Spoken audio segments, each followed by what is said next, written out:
Okay, good day to all of you. So we are already in chapter 6. So programming the Arduino, the basics. So before we're going to delve into chapter 6, let's have a recap of what we have learned last chapter. So we have learned about the Arduino IDE, the official integrated development environment used to program the Arduino. But with the video tutorials that I have provided, we can already conclude that we can also program the Arduino using the Arduino web editor, the Tinkercad, and in the Arduino Droid. So since you are already familiar with the interface now with chapter 6, and we are already in the programming stage, so this chapter discusses the basics, the programming concepts that all programmers must know. So are you excited for chapter 6? So let's start. So in this chapter, you will learn what variables and constants are and how to use them, what math functions the Arduino programming language offer, how to add comments to our code, how to make decisions with the Arduino programming language, and how to create loops to repeat blocks of code. So first is we're going to deal with the programming concept of the curly brackets. So curly brackets is the left curly bracket and the right curly brackets. Sometimes it is called the open and closed curly brackets, but it can be used interchangeably. So this is the symbol for the left curly bracket, of course, and this is the symbol used for the right curly bracket. So the left curly brackets define where a block of code starts. It is the start of a code or a block of code, and then the right curly bracket defines where it ends. Curly brackets are not limited to defining the code within the function. They are also used to define other blocks of code as well. So whenever there is a left curly bracket, there must also be a right curly bracket. So in this statement, left curly bracket and right curly bracket must come in pairs. Forgetting one or missing one of them, if you're going to run a code, it will definitely have an error. Actually, programmer nowadays are very lucky because the IDEs that they are using are very intuitive. A little intelligent because, for example, if you type a left curly bracket and then press enter, it will automatically generate the right curly bracket.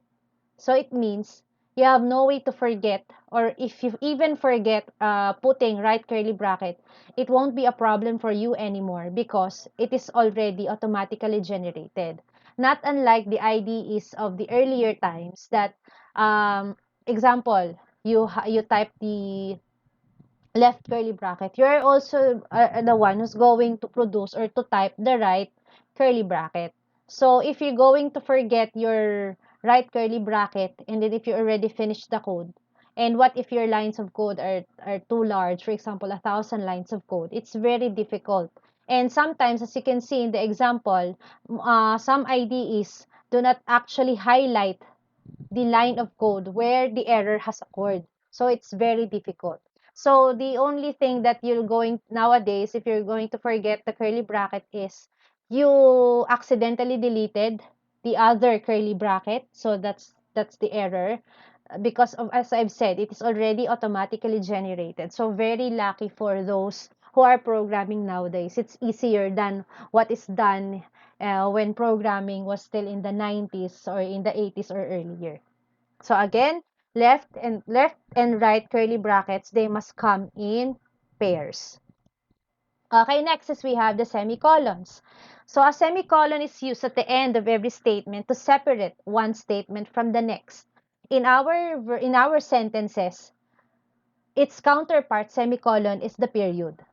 Okay, so for the IDE, for the compiler, after every end of the statement, it will always look for a semicolon. Forgetting it, you will have an error.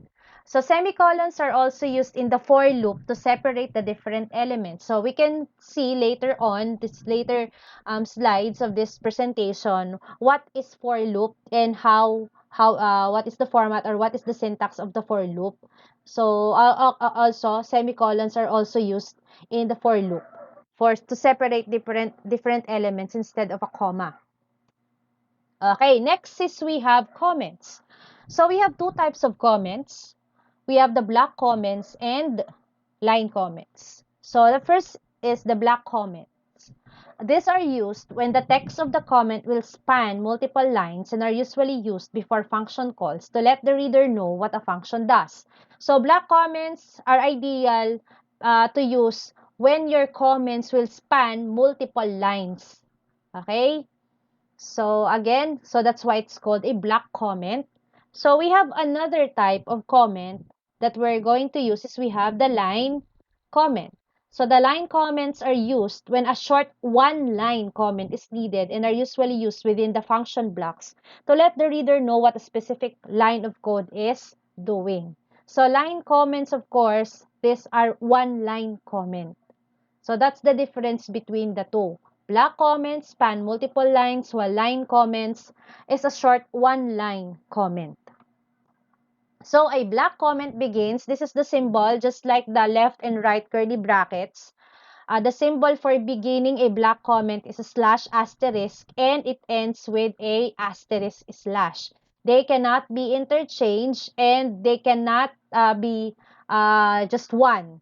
They must come again like the left and curly brackets in pairs. And then the line comment starts with the symbol double slash and goes until the end of the line.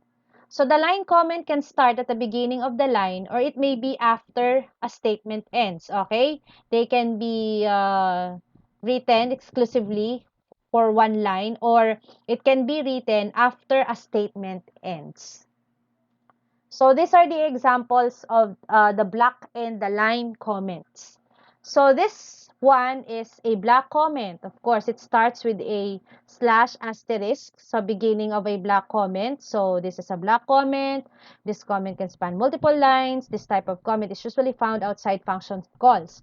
Okay, block comments are usually found at the very beginning of the code, describing what does the program do. And then also, it can also be used at the beginning of before a function call to describe what a function is doing. And then, of course, if you intended to have a beginning symbol for a block comment, you should close it with asterisk slash for closing the block comment. And as you can see, it can span multiple lines. It's 1, 2, 3, 3 lines. So the other one is, this is the examples of line comment. So double slash, then this is a line comment. Or you can also implement double slash. For example, you have this code, serial.println function. Okay, we have double quotes, hello world, and then semicolon. And then if you want to describe the function of this line, put space double slash comment after the statement. Describe what does this serial.println hello world is doing. Okay, so if we're going to run the program with the comment, what does the compiler or the IDE do? Actually, comments are ignored in the code. So the question now is, so if comments are ignored, why do we need to put comments inside, of course, of a program? Okay, comments are very helpful for other programmers that reads or wants to understand what your program is doing. For example, if you do not put comments, they're still going to deal with your variable, with the process that you'll be doing. Then it's of course a waste of time. If you put already a comment, for example, this adds to numbers and stored it in a third number, which is called the sum. So for that, for the comments, they can easily understood or understand that your code is adding to numbers instead of reviewing your code. Okay, it's actually for a readability of your code. So it's a good programming practice, specifically or especially if you're doing a programming project with your co-programmers. Okay, so what if your question is, ma'am, can we also use the single line comment for block comments? Actually, that is possible. So how is it done? So example, remove the beginning and the ending for block comment. You can use double slash. Okay, sorry for the okay, because I'm just using a mouse. Okay, you could use double slash per line. It has also effect with the block comment.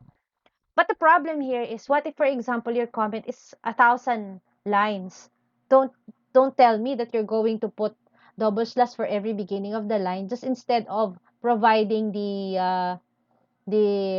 opening symbol for the block comment, and for that it's easier.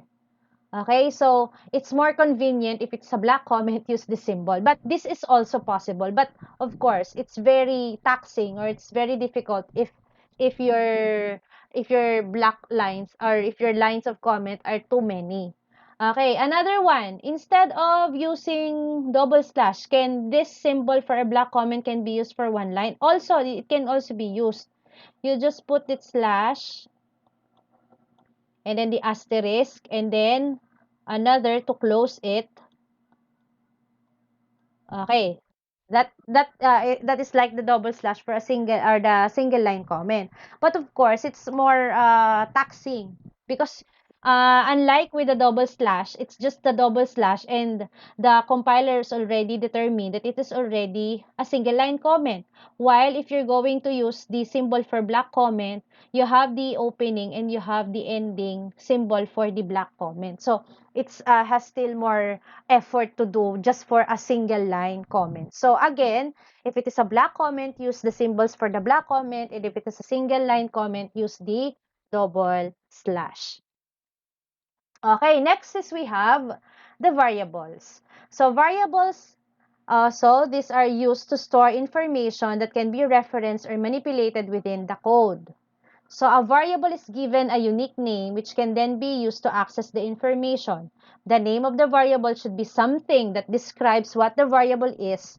So anyone that looks at the code will understand what the variable is used for. Example, what if we have write a program that adds two numbers. So you need three, uh,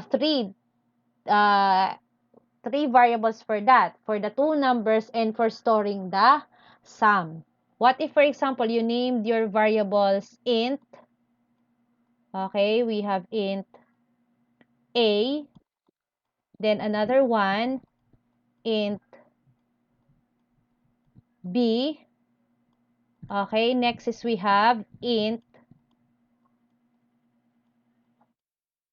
c, and then to show the operations of adding two numbers is we have c is equal to a plus b. Is there any errors if you're going to declare this as just as that? Actually, there's no error. But of course, the variable is saying is that if you're going to name a variable, it must be meaningful. It must be describing something. For example, you declare this at the beginning of your code, int ABC. The user has no idea what what are these variables doing, what will be its purpose or use. And then when the programmer is continually reading your lines of code, and then he saw this process, it means that a and b are two numbers to be added and then stored in int c. So that's the only time that the programmer understood the function or the purpose of your variables. Why not, instead of using example A, B, and C, example, instead of using this one, why not, for example, replace it, for example, with add 1. Okay, add 1, no, space between add and 1, and then, for example, add 2. Okay, and again, no space. And then for your third variable, since this is adding two numbers, so we have the sum for the third variable instead of integer c. And then the process will be sum, okay. Sorry for the handwriting, I'm just using the mouse. So add 1, Okay, add 1 plus add 2. Okay, so if I'm a programmer and then if I'm going to read, it's easier. Already in your declaration. Oh, so this first integer is used for first number, and then this is the second number, and then this will be the variable where add 1 and add 2 will be stored. So it's easier to understand if the name of your variable is describing something. So next is we have camel case should be used when naming a variable. So camel case is used when creating a name out of multiple words or phrases where the first letter of the name is lowercase but the beginning of each remaining word is uppercase. So what are the examples of camel case? Why it is called? So camel case is because of this one. As you can see the hump of the camel. Okay, so or what if it is double hump camel? So we have like that. So example of this is, example, LED 1, two words, LED and 1. So LED, L is small letter, and 1 and O is capital letter O. And an example again, my variable, two words, so small letter M, capital letter V, and then red LED on right side. So 1, 2, 3, 4, 5, 5 words. So small letter R, capital letter L, then capital letter O, capital letter R, and capital letter S. So these are all on camel case. Actually, this camel case is used for other programming languages. So since this is becoming the standard for naming variables, why not follow the most commonly used for naming variables, the camel case. Okay, next is when naming a variable. So when a variable is declared, so we're already finished with naming the variable. What if for the declaration, it is usually a good idea to give it an initial value. So to declare a variable, we define the type of variable followed by the name of the variable.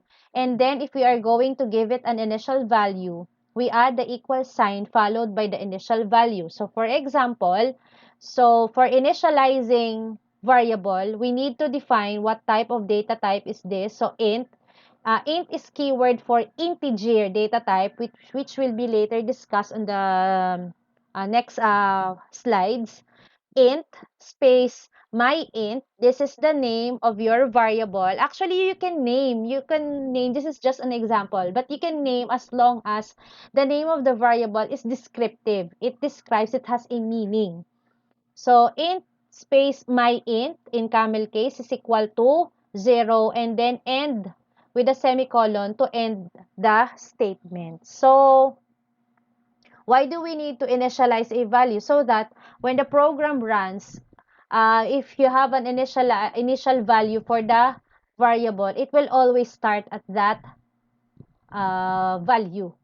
So if you do not initialize the variables, there is a tendency that every time that your program will be executed or run, the variable may hold different values. So it's very important to initialize the value. And the most commonly used values for initialization is always 0. Okay, next, we already finished with variables, with semicolons, with curly brackets, with comments, and now we're be going to the data types. So there are many types of data types, so we're going to discuss it. So one of them is the Boolean. So the Boolean data type can contain one of two possible values. So the only values that the Boolean data type accepts is the true or false. Okay, example. So Boolean, this is the keyword for declaring that the variable is a type Boolean data type. And then my bool, name of the variable in camel case, is equal to true. Okay, and then to end the statement, use a semicolon. So Boolean types are used a lot within a standard Arduino program in all comparison operations. Okay, next is we have the byte. You've already encountered it in Echo. So the byte data type is an 8-bit numerical value that ranges from 0 to 255. Okay, example of how to declare. Of course, the keyword for byte data type is byte, space my byte, name of the variable in camel case is equals to 128, and then semicolon to end the statement. Since it is an 8-bit numerical value, of course, the highest value that it can display is 255. What if you declared it as 256? You will encounter an error because, as it is said, you have to remember that byte data type only stores the value up to 255. Okay, next is we have the integer. So the integer is the primary data type used to store numerical data when a decimal value is not needed. So integer is very commonly used if you want to use a numerical value. So the most commonly used for numerical data to be as a data type, you have to use integer. So a variable of the integer type can contain numbers ranging from, so the range of the integer type is negative 32,768 to 32,768. An integer is defined using the int keyword. So if you're going to use the int keyword, meaning that you are using the integer. So integer only deals with whole numbers. It does not display the decimal digits or the decimal part or portion. There is another data type for that. So we can declare an integer to be unsigned by using unsigned keyword. Is there a difference if you're going to use the int keyword or having an unsigned? So let's see the difference. So an unsigned integer, so since unsigned only deals with its positive number equivalent, because since integer has its negative number up to negative 32,768, if you're going to use unsigned, your range will change from 0 to 65,535. Whereas the normal integer has a range of, I've said earlier, that it is composed of negative 32,768 to its positive value equivalent 32,768. So normal integer displays the negative and its positive values, while unsigned integer only displays positive numbers up to 65,535.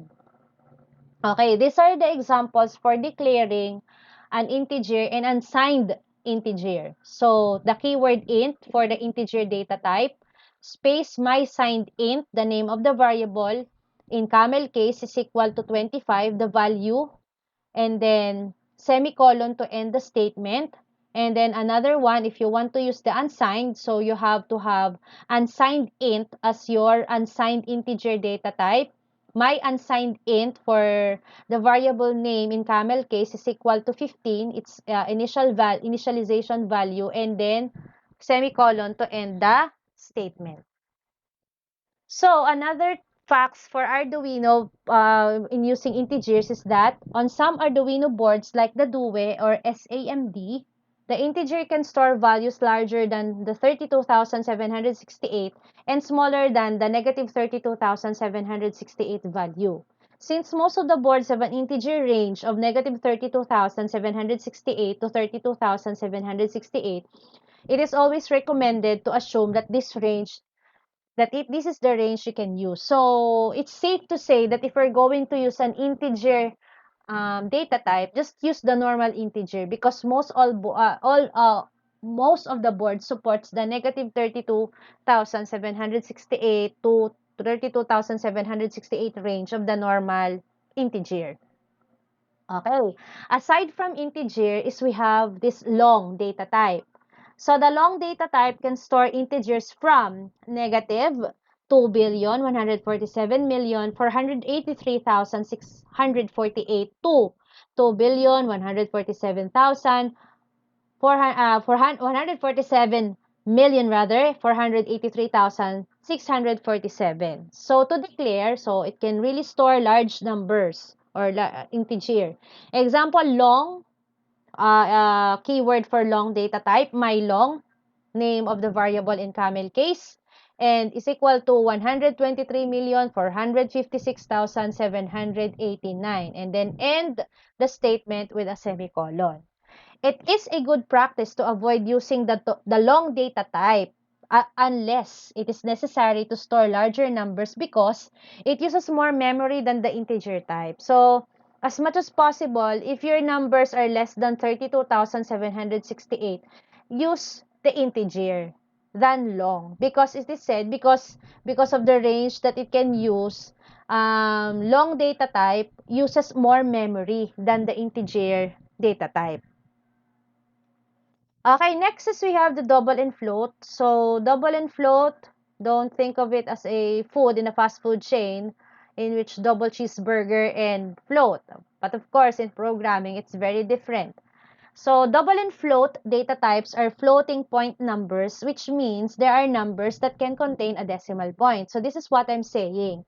If you want a number that, you want a data type that displays also the decimal portions or the decimal digits of a whole number, you must use double or the float data type. Both the double and float types can hold values ranging from, so these are the ranges. So, it has many digits for its decimal digits. So on most platforms, the float data type has a precision of 6 or 7 digital decimal digits, while the double data type usually has 15, has a longer. However, this is not true on the Arduino platform. Why? So on the Arduino platform, the double and float types are exactly the same. So therefore, they both have the precision to 6 or 7 decimal digits. Okay, again, double and float are exactly the same only on the Arduino platform. But in other programming languages, double has more precision digits than float. So there are very good reasons not to use a double or float values unless you absolutely need a decimal number. So again, if you want to display the decimal digits of a whole number, use double and float. But then again, if you don't want to use, if you do not have the purpose of displaying the decimal digits, do not use it. Why? These are the two reasons. The first reason is with precision, inaccuracy. As an example, so 6.0 divided by 3.0 may not always equal to 2, but it's impossible because for us, 6 divided by 3 will always be equal to 2. But if you're going to use the double and float, you may end up getting something like 1.9910 in its decimal digit. So, but actually, if you round it off, it will always be equal to 2. But then, of course, because you're using double and float, they have this issue of precision inaccuracy. So that's why, since you're dividing a whole number, 6 divided by 3, and it's divisible, why not use an integer? The second reason is that floating point math is much slower than integer math. Compared, it is always just the same with the long. Since long uses more memory, the calculation takes longer. Also, for floating point math and the double math, it requires more time and it is slower than the integer math. So again, integer, if you don't need to display the decimal digits, go for integer. And if there is a reason for you to use double or float because you want to display the decimal digits, you can do so. But then again, these are the advantages of why others are preferring the integer if you're going to display a whole number only. So these are the ways to declare a variable with a double or float data type. So this is the keyword double for double data type, space my double, name of the variable in camel case is equals to 1.25 and end the statement with a semicolon. And then we have another one. We have float for keyword for the data type float, and then space my float, variable name in camel case is equal to 1.5 and then end the statement with a semicolon. So, okay, these are the ones that you can use to declare a double or float variable. Okay, next is we have character. So, we already finished with numerical data. Next is we have character. So, the character data type or the car. You can also use char if you want to. It is usually described as the data type that stores a character. However, this is not technically correct. So why? Because the car data type stores a character as a numeric value based on the ASCII chart. So when a car variable is defined, it can be defined with either the number that represents the character or the character itself. So let's have an example. Okay. So we have the same name variable and their initial values are different, but actually when you run it, that line of code, it has the same result. Okay, let's discuss it. Okay, so to declare a card data type, use the car keyword, car space my car, name of the variable in camel case is equal to single quotes and then a, and then end with a semicolon. This means that if you're going to run a program with this uh, this line of code, and then you have a print ln, if you're going to display, it will display the capital letter A. To be exact, capital letter A, not the small letter A, if you have a single quote. Okay, what ma'am if we remove the single quotes, what will happen?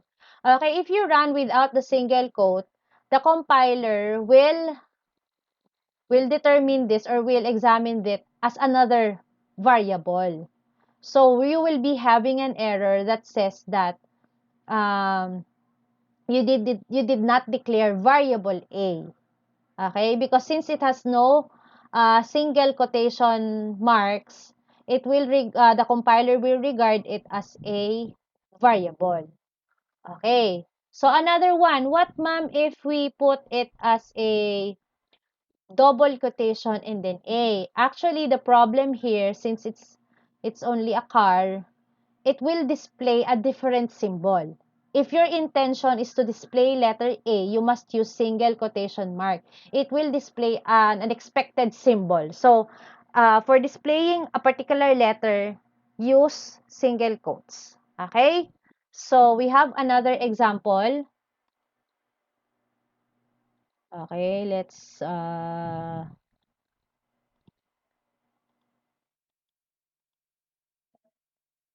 okay, another example. What if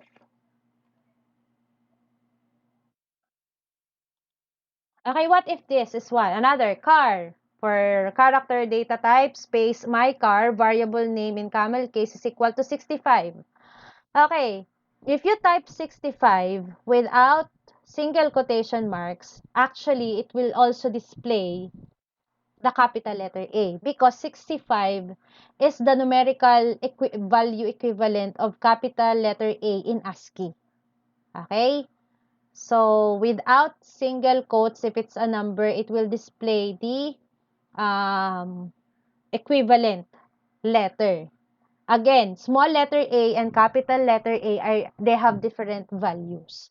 So the question, of course, is, Ma'am, what if you put a single quote for 65? Okay, you're very curious. Okay, if you put single quotes to 65, okay, we have to take note, car data type only gets one character.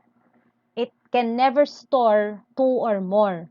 So for this example, you put a single quotes. If you're going to run this, the program with this code, if you want to display 65, it will only display number 5. It is like 6 is overwritten. So that's why, in the end, 5 is displayed. So what if, ma'am, we put double quotation marks? If you put, again, just like the capital letter A, it will produce a different symbol, not intended. So, so again, character is used to display one character at a time. So, if you want to display 6, of course, just put single quotes and then 6. Okay? Again, only one character. Okay. Next.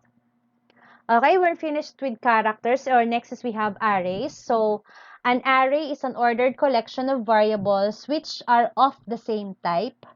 So, each variable in the array is called an element, and these elements can be accessed by the location or index in the array. So, when an array is defined, we must declare the type of variables that will be stored on it. Again, arrays um, is an ordered collection of variables which are of the same data type. You have to be careful with that. It cannot display different data types.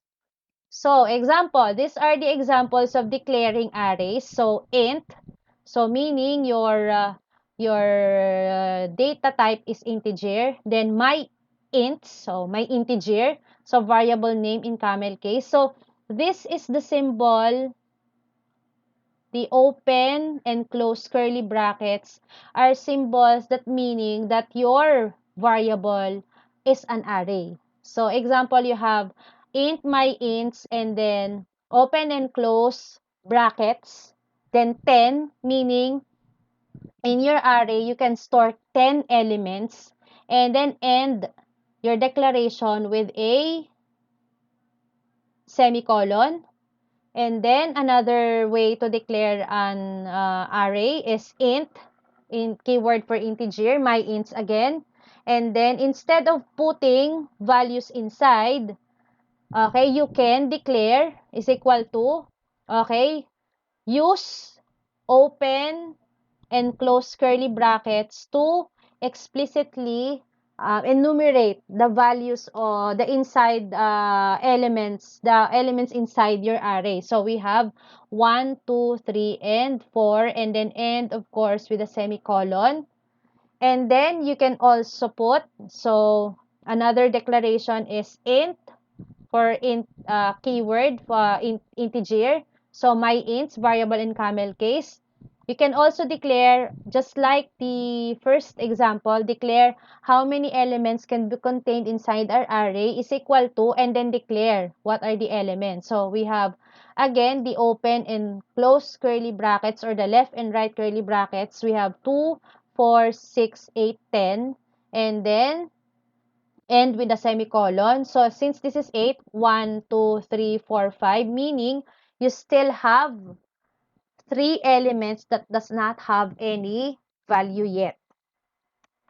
Okay, be careful when defining uninitialized arrays because the memory locations are never initialized, which could lead to very unexpected results. Okay, do not leave your arrays, for example, disregarding this one, then you only declared it without an element. Be careful because it can produce unexpected results. This is okay since you declared 10 elements, meaning the memory location is up to 10 elements only. This is also correct because up to 8 elements only. So this one, if you don't want to put a value here, you must declare the elements inside the array, not just this one, because it will be very, very bad because the compiler will not know how much memory will the compiler or will the program will allocate for that particular array. So, we have this one. Example, how are we going to access the element of the array? So, given we have int, my ints, this is an array, is equal to 1, 2, 3, 4. You want to access a particular element. So, this is the way on how you're going to access a particular element in the array. Okay? Int, my int. So, int is an integer, and then this is another variable, of course. Since this is an integer, you must the variable that should access also must be an integer too. Then the value of my ints with an index 1, it will be stored in int my int. The problem now is 1. Okay. What will be the element or the value to be stored in my int? Is it 1? Is it 2? Is it 3? Or is it 4? If the index is 1. Okay, let's see. Okay, it's different with declaring. You are already, the one here is not the number of elements, but you are accessing by means of the index. So what will be stored? Again, the question, is it 1, 2, 3, or 4? Is it 1 because it's number 1, or is it 2, 3, or 4? So let's see how does the accessing elements in the array is done for this problem. Okay, let's go back to the example. So we have int my ints is the elements of the array is 1, 2, 3, 4. Okay, this is the technique for accessing. The index start with 0. It does not start with 1. Then this is the index 0, this is the index 1, this is the index 2, and this is the index 3. So if you want, for example, your first variable integer, my int 0 is equal to my ints, and then the index is 0. Actually, this declaration will store 1 to my int 0, 1, because the index is 0. The index is 0, so you are going to store the value 1. So the value of my int 0 is 1. So that's why the comment is contains a 1. So my int's 1, so it's actually referring to the index of 1. So the value will be what? For my int 1 will be 2. So that's why it contains a 2, and then it's the same with index 2. So it will store for my int 2 is 3, and then for index 3 it will store 4. So don't be confused. So again, for accessing, it always starts with 0. 0 starts with the first element. It's always assigned with the first element of the array. Okay?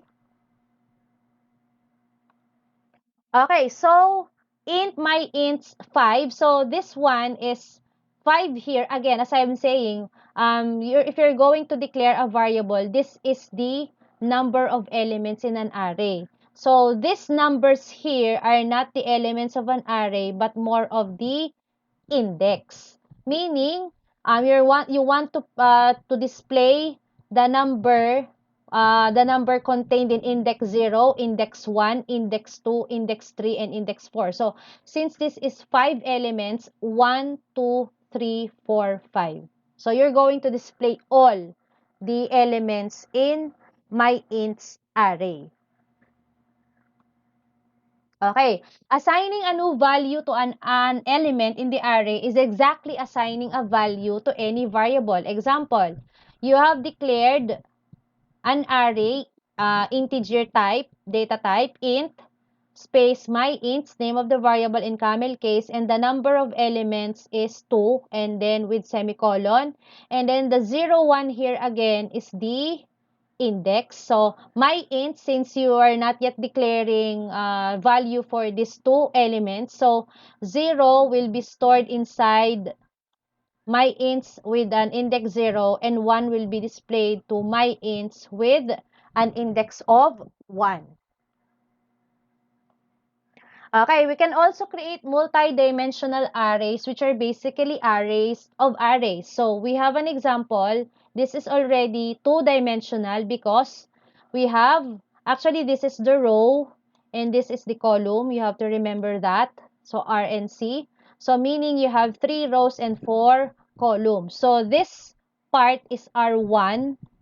This second is the R2. And then this is the third R3. And then the elements of the array is we have 0, 1, 2, and 3. Just the same. 0, 1, 2, and 3. 0, 1, 2, and 3. Sorry for the bad handwriting because I'm using a mouse. So this 0, 1, 2, and 3, this pertains to the columns. So for example, if you want to put values for your array, is we have int my ints.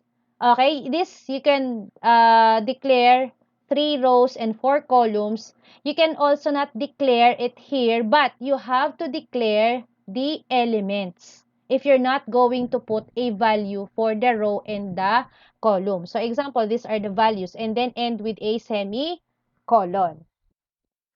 So elements in a multidimensional array are accessed by the indexes just like a single dimensional array. Example, if you want to access int, my int, okay, you declared another variable integer data type is equal to, if you want to access my ints with index 1 and index 2, remember this is the row and this is the column. So where is row 1? So this, sorry. So this is row 0. This is row 1. Okay, so you'll not be mistaken. Again, sorry. And this is row number 2. Okay, row number 2. Okay. Okay, let's just correct it. Okay, correct this one. So messy. Okay, again. Okay. Oh.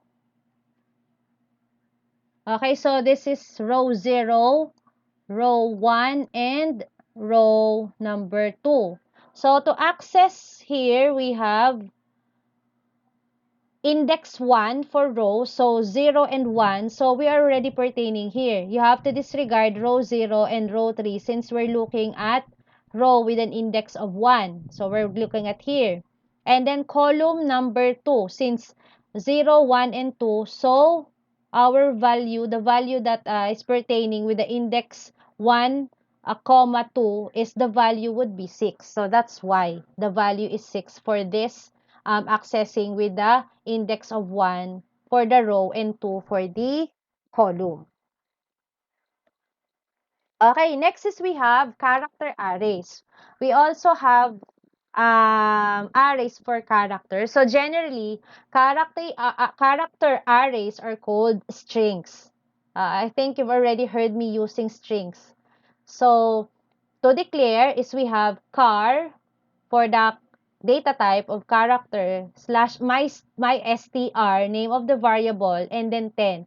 As I've already said, that char data type, if it's not an array, it strictly stores one value. But if you're going to use an array for the character data type, character can already store many values or many characters depending on the declared elements of the array. So my str means you can store up to 10 characters and then end it with a semicolon. Or another one to declare is, if you want to declare the contents of the array, is we have char, again for the character data type, space, my str, and then we have 8 elements is equal to, we have again the open and close or the left and right curly brackets, and then spell out the every character. For example, Arduino, spell out with single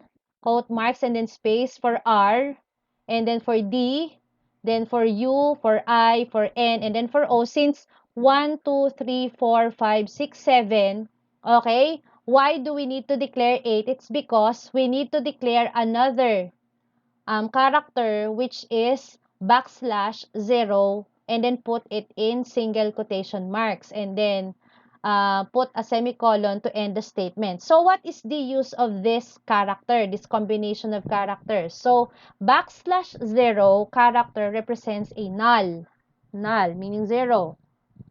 So, when defining a string, we should always terminate the string with the null character. This is called the null termination. So, if you put a null termination character here, meaning this will only be the ones to be displayed and displayed or stored, and this means this is the end. It will not add additional, or it will not add additional character. So this is also for, again, for memory allocation. so that there will be no problem for memory access. So by ending the string with a null character, functions like the serial that println function know where in the memory the string ends. So this is a indicator that the character will end up to letter O, for example, in the Arduino. So please do not forget the null termination character, the \0. Okay, what will happen? What if, for example, you forgot the null character? Without the null characters, this function would continue to read memory until a null character is encountered, which will cause a lot of garbage to appear in the console. So, okay. So again, null character is used if you will separate the words the Arduino into letters and then single quotation marks with space.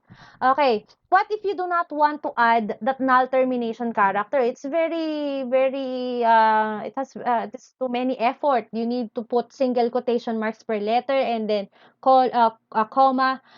Do we have any other way to declare a string of characters without spelling it out and putting separate single quotation marks and comma for each letter? There is a way. So this is another one. We have another, if you want to declare, instead of declaring it one by one, you can do it as char, okay, the data type for character, then my str, and then you did not declare, but since you already declared the content is equal, it's just okay. So we have Arduino and then double quotation marks. So you don't need to put a null termination character. This is already understood that if you put something, a word inside the double quotation marks, this automatically is the only character that you're only going to display. Or another one, if you want to for memory saving memory space, you can declare 10 elements is equals to Arduino. So we still have, since this is 7, 3 elements remaining. So the advantages of this, you can add more characters, but for this is for cost effective for memory because we have already declared that it will only be 10 characters, but the disadvantage of it is it will not store 11 characters or more. So that's the only disadvantage of declaring an exact number of characters. So Arduino language does not contain a separate string object. However, you will find that character arrays are used a lot in the sample code. So actually, we've already seen this in the Hello World with the double quotes. Actually, you don't need to declare it because it's part of what is to be displayed by the serial that print ln. Okay, next is we have constants. So a constant is a value that never changes. So that is why it is called a constant. In the Arduino programming language, we have two ways to declare constants. First is by using the const keyword for constant or the number sign define component. Okay, it's number sign, okay? Maybe, of course, you're millennials, you will call it hashtag. But in programming, this symbol it is read as number sign. Okay, not hashtag. It's not something of a motto or a word of the day. No. So again, to preserve the symbol, it's not called as hashtag but number sign for programming. So number sign define component. So the number sign define component enables us to give a name to a constant value prior to the application being compiled. The compiler will replace all references to these constants with the assigned value prior to the application being compiled. So that is the define component. It's also a constant. So this means that the defined constants do not take up any program space in memory, which may be an advantage if you are trying to squeeze a large program into an Arduino Nano. So it's very ideal. What will you use, constant or define, or number sign define? For Arduino, it's ideal to use the number sign define. As you can see, and can see in the next examples of code, they're using number sign define instead of a constant. The number sign defined component does have some drawbacks, where the biggest drawback being if the name that is defined for the constant is also included in some other constant or variable name, then the name would be replaced by the value defined in the number sign defined component. So you have to make sure that if you're going to use number sign defined and then with the name of the variable, make sure that it is unique so you will not have any problem with some other constant or variable with the same name.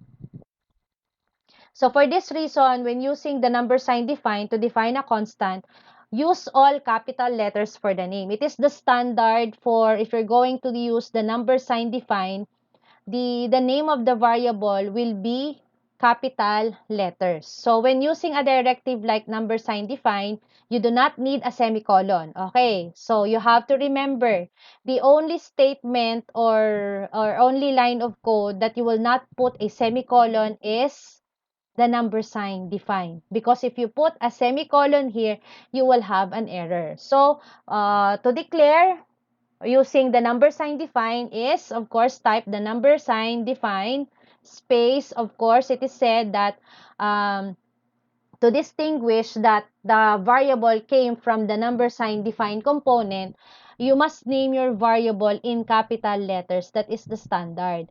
LED underscore pin and then the pin number 8, and then it should have no semicolon at the end.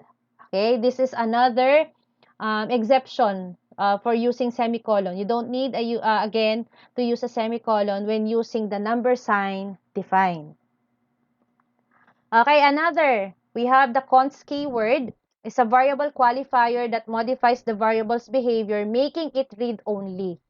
You cannot change the value of the variable if it is a const. So this will enable us to use the variable exactly as we would any other variable, except that we are unable to change the variable's value. If we attempted to change the value, we would receive a compile time error. So example, to declare is const for the constant keyword. Okay, space float. It is a float data type. So, you must declare first the qualifier const. Then after is the data type. Do not interchange those two because you will have an error. It will consider const as a variable name. But since this is your variable name, so again, const first and then the data type, which is float space pi is equal to 3.14.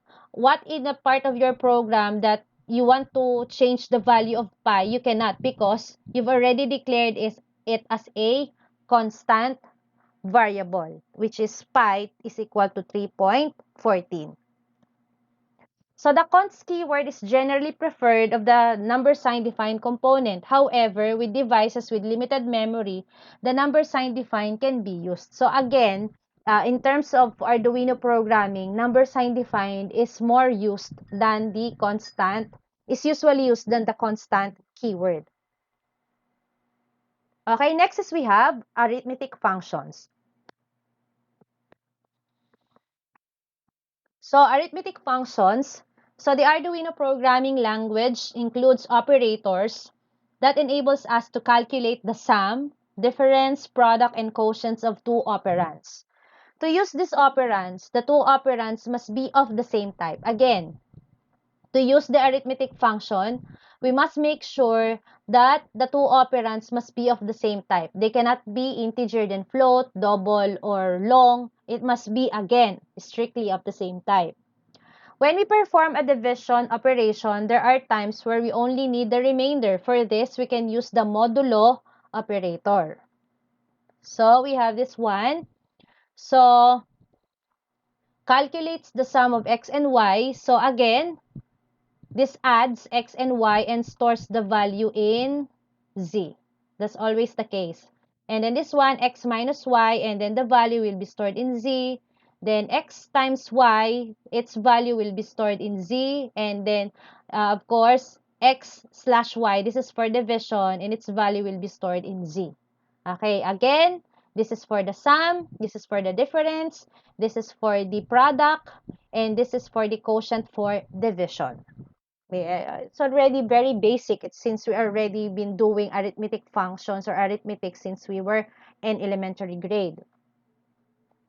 Okay, aside from division, what if we want to get the remainder instead of the answer? So, if we divided by 2, the result will be 2.5 in decimal. Therefore, with the modulo operator, the result will be 1 since that is the remainder. So, let's illustrate that. 5 divided by 2. 2, it's already 2.5 if you were going to use the with decimal. But the real answer for modulo operator is 5 divided by 2, since this is 2 times 2 is we have 4 and then 1. This is the remainder. So, for example, if this example, let's substitute 5 to x. So, 5 modulo 2, and then its stored value will be stored in z. So, since we're going, c will contain the remainder of x divided by 1, since the remainder will be 1. Okay, so that is the modulo operator. Instead of getting the answer or the quotient, you will get the remainder. So that's the modulo operator. So the Arduino programming language also includes compound assignment operators that enables us to combine the arithmetic and variable assignment operations. This enables us to perform an arithmetic operation and assign the result to the original variable. Okay, so we have this one. We have x plus plus. So what does this do? Increments x by 1 and assigns the result to x. So x plus plus, for example, x is equal to just 4. If x plus plus will be executed, what will be its value? Since it increments by 1, the value of x here for x plus plus will be what? Will be 5. Okay, again, we have another one, x minus minus. So, decrements by 1, x by 1 and assigns the result to x. And then 5 will be stored to x. And then 4 will be replaced by 5 since 5 will be again will be stored to x.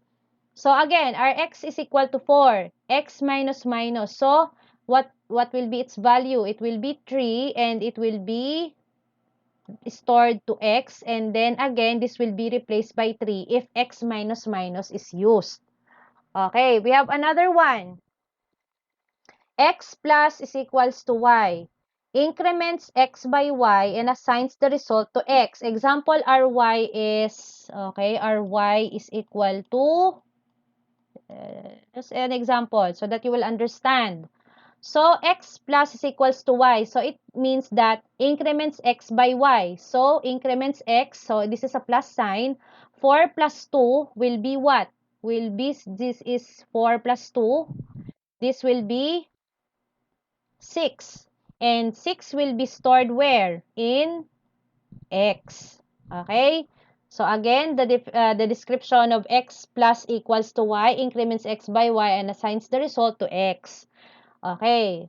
I think you don't have any question. Another example, we have x minus equals y. Decrement x by y and assigns the result to x. So, 4 minus 2 is what? 4 minus 2 is equals to 2. And then the new value of x will be 2, since 2 will be stored in x. Y will not change because why? Because this equation it says here that the result of x will be stored to x. So the changing values of the variable here is the variable is x. Okay, next is we have x asterisk is equals to y, which means multiplication. So, multiplies x and y and assigns the result to x. So, x is equals to 4 and then y is equals to 2. So, multiply 4 times 2 will be 8. And then since the value of x, again, for example, is we have 4, this will be replaced by x because 8 will be stored to x. Okay, and then last but not the least is we have x slash equals to y. So this operation divides x and y and assigns the result to x. So x divided by y, 4 divided by 2 is 2. And then this value 2, since for example, again, our x is 4, it will be replaced by 2 since 2 will be stored in x. So that is the how does this operation, these compound operations are done, or the results. Okay, we have also the ABS, and then it's a function because of the open and close parentheses, and then we have x, returns the absolute value of x. If your value is negative 3, okay, if x is, for example,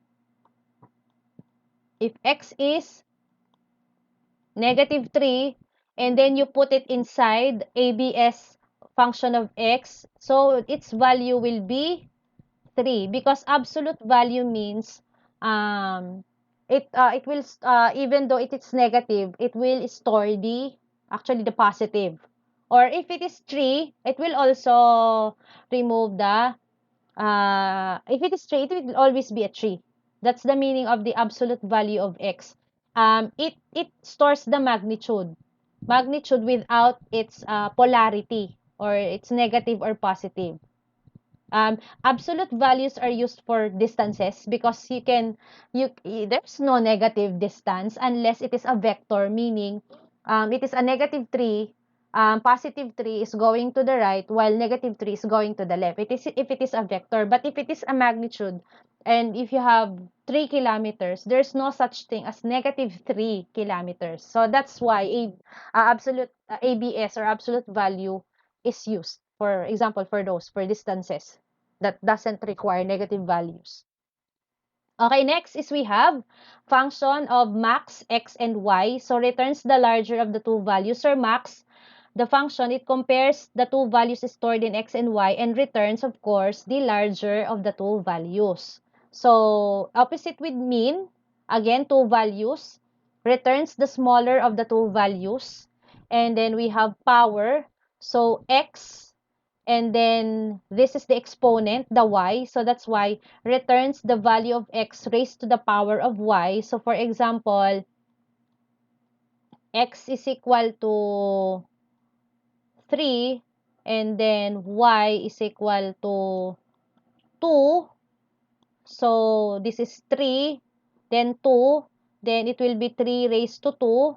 So 3 raised to 2 is equal to 3 times 3 is equal to what? Equal to 9. So there's example, if x and y is 3 and then 2, so 3 raised to 2 is equals to, this will be 9. Okay. And then, of course, square of x returns the value of x squared. So automatically, if you put here, it's always, if x is 3, again, for this example, if x is 3, so SQ function of x, so again, it will also have a value of 9. What if, for example, power of x and y is equal to 3. So this will be 3 raised to 3 times 3 again. So we will have,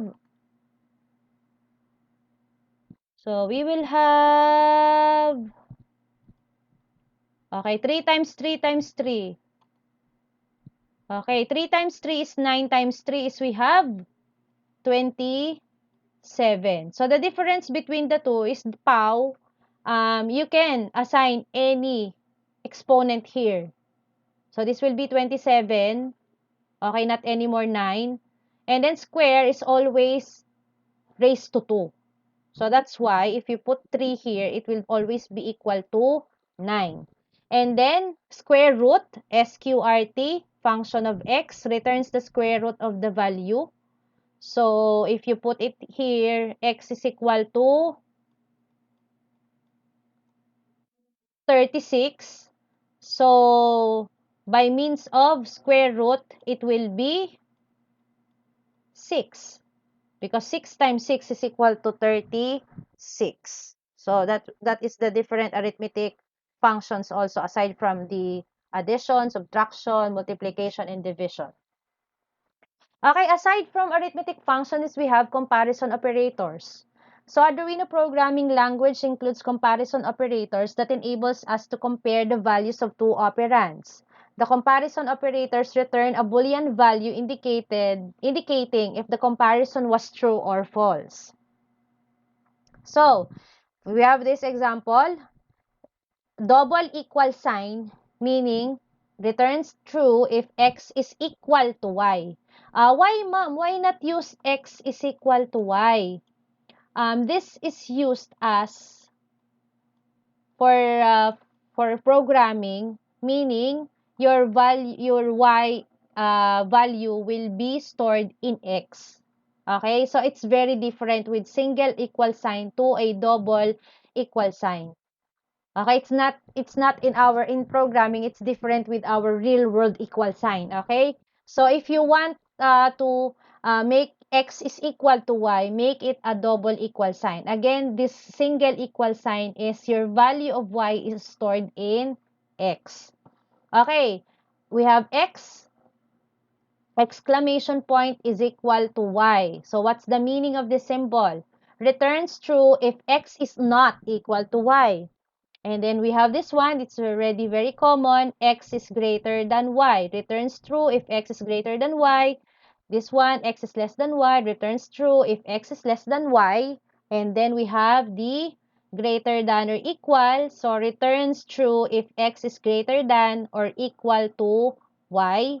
And then this symbol is used, returns true if x is less than or equal to y. So, actually, this is most commonly used also in our mathematics, but you have to remember this too because this is mostly used in programming. Again, for double equal sign, x is equal to y, and then exclamation is equal, meaning not equal. The way you read it, it's not exclamation point is equal, not equal. Okay.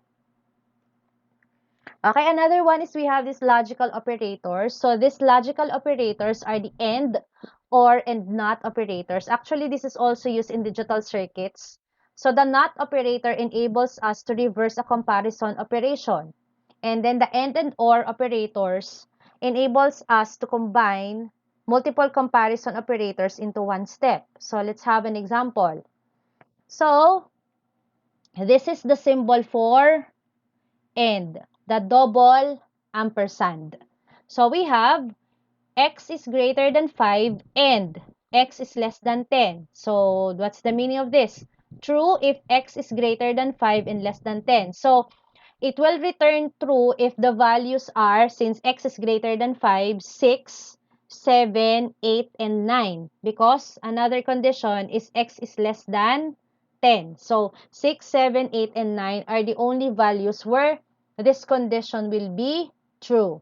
Okay, another one, this is the symbol for OR. So x is greater than 5 or x is less than 1. True if x is greater than 5. So any number greater than 5, 6 onwards, and or, because or less than 1 from 0 up to its negative counterparts. So any number will be true, greater than 5 or less than 1. This is, the first example is very strict because it only deals with numbers greater than 5 and less than 10. So the only values that is accepted is 6, 7, 8, and 9. And then we also have another one. This is actually the exclamation point is mainly used for the not symbol. Okay, what if we compare x is equal to y, and then after comparing it, if it is equal, then put an exclamation point, meaning returns true if x is not equal to y. Okay, you just compare it first, and then after comparing, put an exclamation point for not. Okay, next is we have casting. The cast operator will convert the variable type to a different type.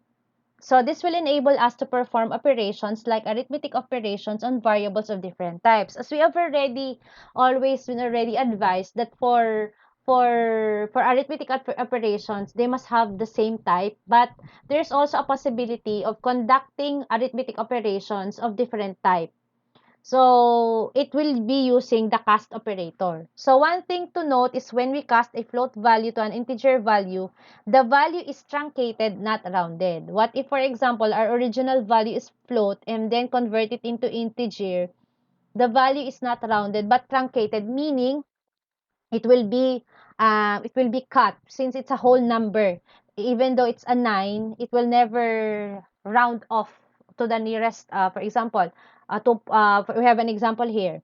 So this means that if the float variable contains the value 2.9, since this is truncated and we cast it into an integer, the value will be 2. Even though it's already 0.9, it will be rounded into 3, but not. It is not rounded, but truncated, meaning it will truncate, it will cut. So, it will store the whole number. So, the number will be 2. Okay, example of cast is we have int x is equal to 5. So that is our x is an integer data type, and then we put a value of 5 and then end with a semicolon. And then float y is equal to 3.14, which is the value for pi. And then to calculate, you want to add these two numbers since they are different. What will you do? Since your data type is float z, so let's cast integer x. We have to put float with an open and close parenthesis for casting, for changing its data type x plus y, so that adding two different data types are possible. Okay, next is we have decision making. In the Arduino programming language, we make decisions with the if statement. The if statement will check if a condition is true, and if so, it will execute the block of code within the curly brackets. We can use an else statement after the if statement to execute a block of code if the condition is not true. So the condition in the if statement can be any Boolean value or an operation that returns a Boolean result. So the condition must return a true or false result. So when using the else and if statements together, the code will execute the first block of code that returns a true condition and will then ignore the remainder of the else statement. So for example, if your if is already true, it will ignore the else because there's already true for the first block. But if it is false, it will look for a true value. Okay.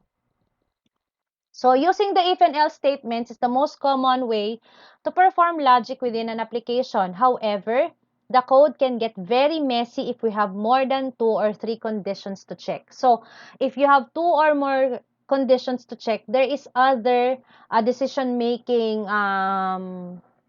syntax that we're going to use. So if there is a need to check more than 2 or 3 conditions, we can use the switch or case statement. So if it is more than 2 or 3 conditions. Okay. This is our syntax. If it's a function, then the condition, it is said that it must return true or false, and then code to execute. If it is true, it will execute. For this example, but if it's not true, the condition is not true, it will just ignore the code to be executed. So that is the function of the if statement. Okay, if we want, this example does not do anything if the condition is false. But if you want something to do, even if the condition is false, we have to put an else. Okay, so this one is we have again, just like the first, if, then function the condition. If it is true, this will execute and else will be ignored. What if the condition is false? So it will go to else and then code to execute if the condition is false. So that's the another one. If the condition is false, it will still do something. So this is the format. So we'll just put else. So after the curly brackets of if, you can put else, and then there is another curly bracket set for the else statement. So this is an example. So if your condition is variable A is greater than variable B, if this is true, if variable A is greater than variable B, then this will execute. O serial.println var A is greater than var B. For example, A is 10 and then B is 5. This is our first example. So since A is greater than B, this will display var A is greater than var B. Okay, so it will display. What if, what will happen to else? This will not be executed since the first block is true. What if for the second example is we have, let's reverse the values. For example, A is 5 and then B is 10. Since var A, which is 5, is less than var B, so this will not run because this is already false. So since this is false, it will go to the next. So else, it will print this one. So serial.println var B is greater or equal to var A. So this is the one that if A is less than B. It will never execute both. It will always choose one, which is that which for example, this is true, this will execute. If it is false, this branch will be executed. Okay, we have another example. So if var A is equal to var B, so if this is true, it will print this one. Var A is equal to var B. Okay? What if you have two or more conditions? This example is we have two. Then we have this, for example, we have three. So, else if, you need to put else if. If this is the middle, you always have to put else if. So, else if var A is greater than var B, so print var A is greater than var B, of course. And if it is else, of course, if it's not equal to A is not equal to B, and then A is not greater than B. So what is else? You don't need to put the condition. So var B is greater than, or rather, var B is greater than var A. So, ma'am, what if you have this is 1, 2, 3, 4. You will put another else if here, and then also the condition. So it is said that having two or three or more condition will make it more complicated and messy. So we have to use switch or case for those cases. Okay, so put else if.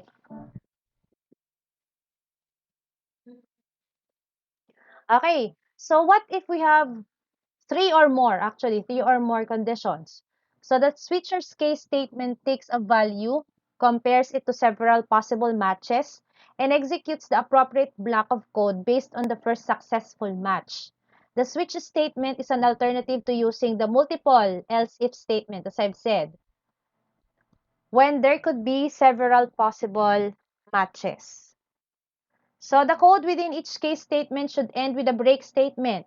The break statement is needed because once the switch statement matches a case, it will not only execute the code with that case statement, but also the code in its subsequent case statement. So it is necessary to put a break statement. We will have an example on how to illustrate this. If the code encounters the break statement, it immediately exits out of the switch statement, preventing the code in the other case statements from executing. So this is an example of our case statement. So we have switch and then the variable. So case match 1, what if it matches match 1? So execute, code to execute if the condition match the case, and we have the break. Okay. It's always, you can see, for every matches, we have a break. What if match 1 is not included? So, or it's not a match. then it will go to match 2. And of course, if it is a match, then this will be executed. If not, go to match number 3. And then what if none of these matches, none of these choices are not matched? So it will go to the default. So code to execute if condition matches the case. If none of the cases match with the with what we are looking for. So again, it is needed to have a break. What if we forgot the break? Example, we don't have a break here. Example, it match with match 1. What will happen is, after executing this code, it will execute also the match 2, the match 3, and then the default. So it's important to have the break statement. Okay, the break statement has a semicolon. Okay, so it's very important for each cases you have a break statement. Okay, next is we have, aside from if, else, and then switch or cases, we have the looping. So the Arduino programming language has 3 looping statements, which are the for, while, and do while loops. For loop is used repeatedly to execute a block of code. The for loop is usually used to execute a block of code a specific number of times or to access elements in an array. So these are the purposes of the for loop. To execute a block of code of a specific number of times or to access elements in an array. So ideal for loop. You have to use for loop for this purposes. And then there are 3 parts to the for statement. These are the initialization, the condition, and the increment or the change. So in the initialization portion of the for statement, we initialize any variables that need to be initialized. There can be multiple initializations separated by commas, but it is recommended to avoid any initialization here that is not directly related to the for loop. And then next, the condition portion of the for statement, expect a statement that will return either a true or false, and it usually contains a conditional statement. So this portion of the loop determines when the loop will end. While the conditional statement returns true, the for loop will continue to execute the block of code. Once the conditional statement returns false, the loop will exit. So this is the syntax. So the increment portion of the for statement is used to change the value of a variable. This change is performed for each time the loop is executed. So this is the syntax. We have the for, the initialization, the condition, and then the change. It is used here for, it said increment portion, but it does not necessarily mean increment portion. But for programming, mostly it is used for increments. So that's why there is this increment portion. But actually, this is the change. So initialization, condition, these are separated by semicolons. That's why it is said from the beginning of the slides for semicolons. Semicolons is not just for used for ending a statement. It is also used as separating the elements in the for loop. This is another. It's not separated by comma but with a semicolon. Okay, let's have an example. So for int I is equal to 0, so this is our initialization. I is less than change, this is the condition, and I plus plus, this is the change, and then the code to execute. So, for example, for studying this for loop, so for the first iteration, okay, let's have an example. Our I here is, what's the value? It's 0. Okay. Is I less than 10? Okay, since our I is 0, of course, this is true. And then, I plus plus. If the condition is true, then what will be the value of I if it is incremented by 1? Meaning, the value of I will be 1. And then, since this is still true, it will repeat and as long as the condition is true. So, second iteration, so our new value for I will be what? Will be 1. And then, of course, is 1 less than 10? It's still less than 10. So, when you add it is incremented, I is incremented, then it will be changed to 2. And then for our third iteration, this will be 3. Is it less than 10 still? Of course, it is still less than 10. So it is true. Then it will add. So this will be 4. Actually, this will continue until, so what if, for example, and our ninth iteration, let's put our ninth iteration here. So for ninth iteration, meaning, for example, you've run this program, and then for our ninth iteration, so I is already 8. And then, is 8 less than 10? It's still less than 10. And then, it will execute, it will add 8 plus 1 is equal to 9. And then again, this code will execute. That's always going to happen. If it's still less than 10, the code will execute. So, for the next iteration, for example, for iteration number 10, so the value of I will be 9. Is it still less than 10? Yes, it's still less than 10. So let's add 1 to number 9. So it will be 10. So again, it will execute since I is less than 10 is still true. And then for our 11th iteration, so our value will be 10. So is the value less than 10? Actually, since it's not does not have an equal sign, so this will be false. What will happen to the I++? It will not execute anymore, and it will not execute. So let's put an X. This will not execute since the condition is already false. It will not execute this line of code, and it will exit the exit. It will exit the for loop. So that's the meaning of the for loop. So meaning, for this example, it will go through the for loop 11 times. But for the 11th time, it will not execute the code anymore since our value for I is already 10, which is the condition, it should be less than 10. So it will not execute, and it will exit the for loop. So this is an example of how does looping is done in programming. Okay. So another type of looping is we have the while loop. The while loop will repeatedly execute a block of code until the condition defined in the while statement returns false. This can be dangerous. This can be a dangerous loop to use because if the condition never returns false, then the loop will continue indefinitely. So that's why we have a indefinite loop. If you run the program, it will not stop because you've put a wrong condition. Okay, so we have while, and then we have the condition, and then code to execute. Okay, we have int x is equal to 0. So this is our initialization value. While x is less than 200, code to execute x++. Okay. So, while the x is less than, since x is equal to 0, then it will continue until x is equal, it will exit the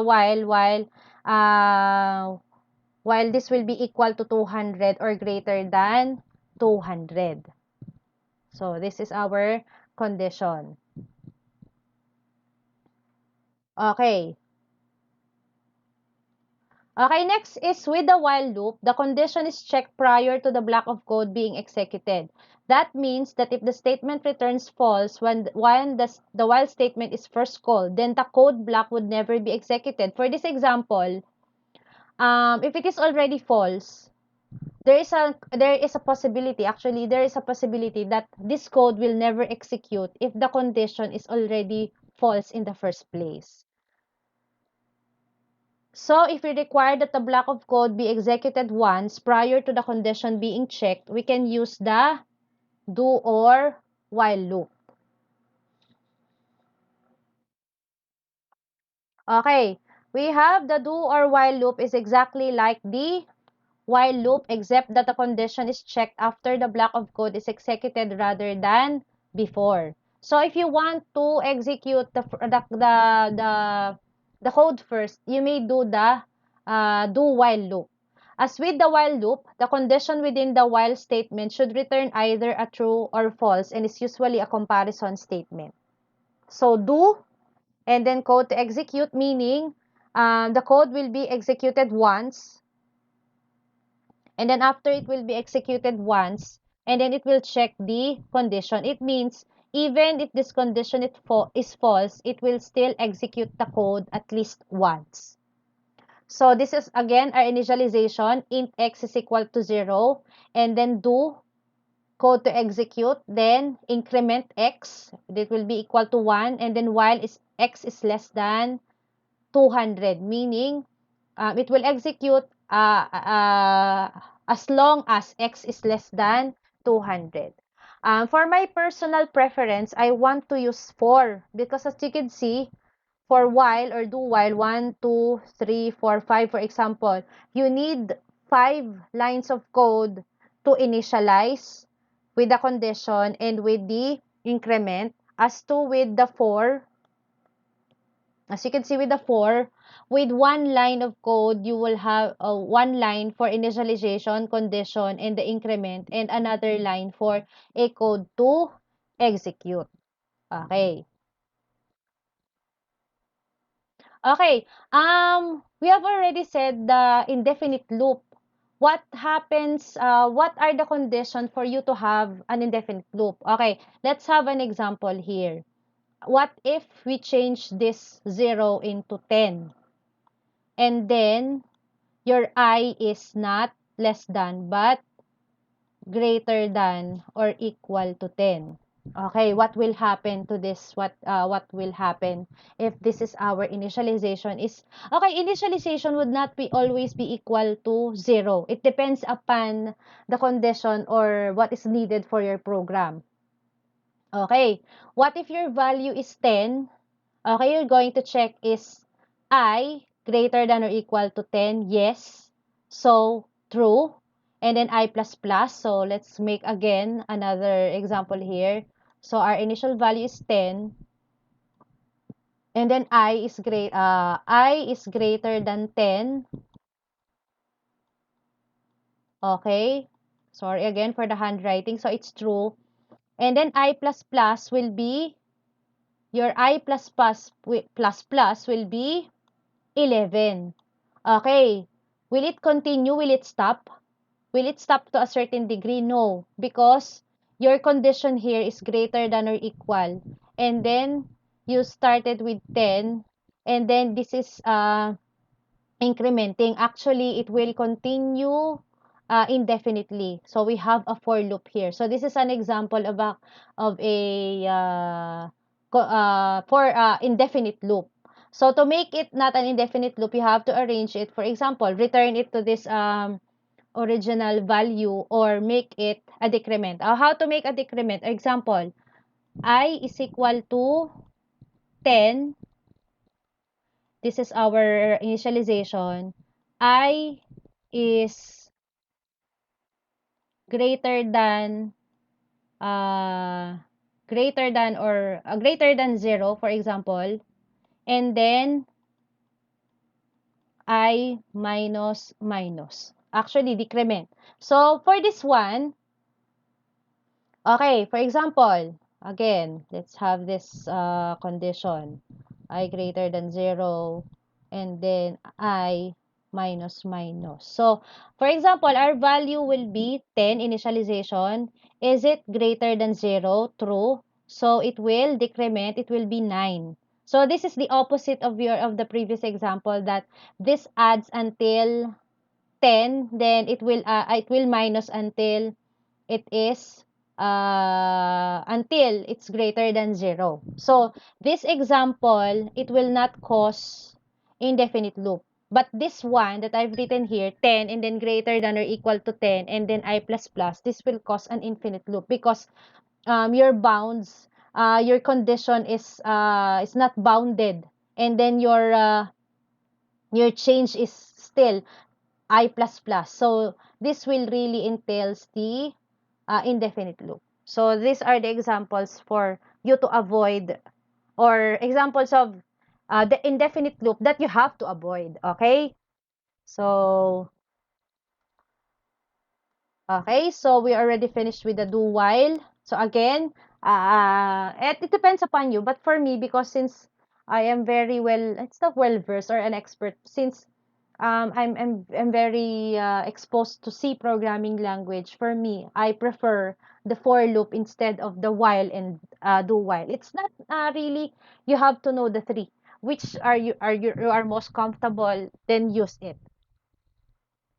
Okay, next is we have, aside from loops, is we have functions. A function is a named block of code that performs a specific task. When a new sketch is created, the IDE or web editor automatically creates two functions. However, we are not limited to only those two functions. We also have the ability to declare custom functions ourselves. So, as I've said with Arduino, they have already automatically generated the void setup function, and then we also have the void loop function. Function is with the open and close parentheses. Okay, so the syntax is the type, if it is an integer, and then, or any other data type for the function, and then the name of the function, and then parameters, and then, of course, function has their own pairs of curly brackets. Okay, to declare a function, we need to declare what type the function is, and then the function type is the value that is returned by the function. So if the function is not going to return a value, as with setup and loop function, as you can see for setup and loop, they have this type void, meaning setup and loop function does not return any values. So once the function type is declared, define the name of the function. The function name should be something, again, just like a variable name, function name must be meaningful and describes what the function does. For example, if you are creating a sketch that will turn rather a LED on or off, then we may have functions name LED off in camel case again, and LED on in camel case, and then we have a close, open and close parenthesis pertaining that it is a function. It is a good practice to use again camel case when naming a function as with variables. After the name of the function, put the parameters of the function within parentheses. So parameters are data that are passed to the function by the code that calls it. The function usually relies on the data to perform its required logic. You may have multiple parameters within the parentheses by separating them with commas. So there are functions that does not have a parameters inside, but there are, of course, if there is data that are passed to the function. So we use curly brackets to define the start and end of the code block for the function. Again, as I've said, function has their own set of a pair of curly brackets. So the left curly bracket indicates the start of the function, while the right curly bracket indicates the end of the function. So again, do not forget that curly brackets come in pairs. So declare multiple parameters, we would separate them with a comma like this. So inside the open and close parentheses, we have, example, your data type for the parameters is integer. So int param1, int param2, and float param3. So for parameters, you may have different types. Just indicate what data type will they be accepting for the function. Okay, this is an example. So we have void my function. So it does not have a parameter, and at the same time, this is void, meaning my function does not return any value. Another, void my function, we have in parameters, meaning my functions accept integer types for its parameters, but after executing this function, it will not return any value. And then we have int my function is that it does not have a parameter, but after executing my function, it will return an integer value. And then lastly is we have int space my function in parameter. So it has parameters. Once it is called, it will accept integer, and then after executing, it will return an integer value. So we have an example. We have an integer type for a function. So int for integer keywords space my function, name of the function in camel case, and it does not have a parameter, and then of course the pair of curly brackets. So we have var x is equal to 1, so 1 will be stored with var x, and then example, var y is equal to 2, 2 will be stored to, or rather it's not on x, it's not on var. Let's erase it. So let's again. So 1 will be stored to x, and then this will be stored to y, 2, and then return x plus y. Meaning, if my function finishes its execution, it will return the value of x plus y. X plus y means 1 plus 2. So after executing, its output, it will return a value of 3. Okay, when a variable is created within a function, the variable is only accessible within that function. When you declare a variable outside of the function, it is considered to be a global variable. This one is what we call this first description. This is called a local variable, while this one, if it is declared outside of the function, it is a global variable. So let's have an example. We have this integer type, okay, G, but as I've said again, it's not a good practice for naming a variable. But then for the sake of this example, we have G as an integer data type is equal to 1. So this variable, this is called the global variable. Why? Because you declared it outside of the function of my function 1 and my function 2. If you use, for example, G inside my function 1, my function 2, it will still be recognized since G is a global variable. Okay. Again, global variable can be recognized to uh, any function, anybody inside, it's not anybody, in any lines of code, since this is a global variable. Okay, we have my function 1, we declared another variable, int x1 is equals to 2. Okay, and then for my function 2, it declares another variable, int x2 is equals to 3. Okay, these two are called local variables. Local. Why? Because